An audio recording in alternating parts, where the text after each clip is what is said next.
Most people don't stay poor because they're lazy. They stay poor because they're playing the wrong game, without even realizing a different game exists. And here's the scary part.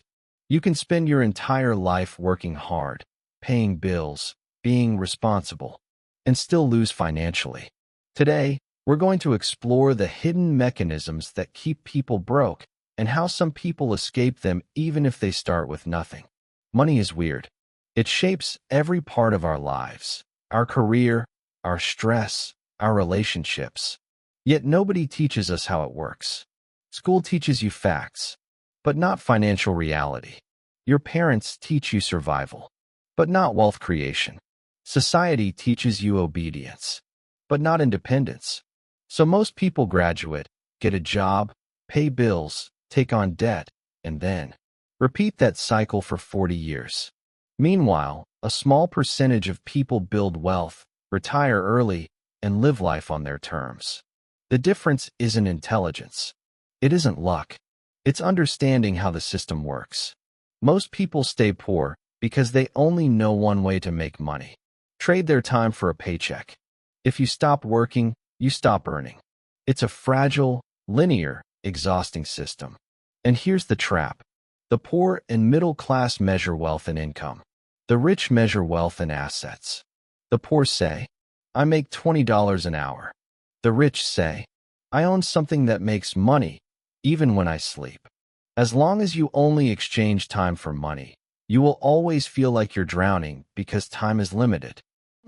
Compounding is the most powerful force in finance, and almost nobody uses it. If you invest $200 a month at an 8% return from age 20 to 65, you don't end up with $108,000. You end up with over $700,000. But here's the trick. If you wait until age 30 to start, you lose about half of your lifetime growth.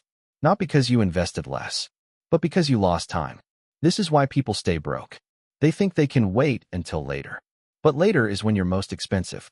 Most people don't get poorer because of low income. They get poorer because of high expenses. Credit cards, car payments, new phones, restaurants, subscriptions.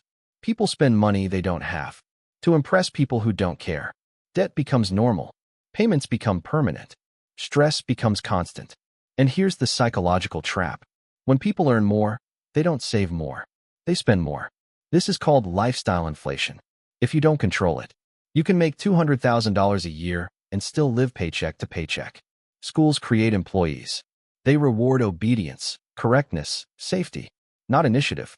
So adults learn to wait for permission, approval, job offers, raises, opportunities, perfect timing. Meanwhile, wealth rewards people who do the opposite. Create, experiment, fail, learn, adapt, start messy. Rich people don't wait to feel ready. They start before they're qualified. They build before they're confident. There are two economic systems. The system you're told exists. The system you're told. Go to school, get a good job, work hard, retire at 65. The system that actually exists. Assets create income. Taxes punish labor. Debt fuels companies. Risk is rewarded. Wealthy people don't avoid risk. They avoid stagnation. They know the financial game is ownership, not labor. Businesses, stocks, real estate, software, anything that multiplies without your constant effort.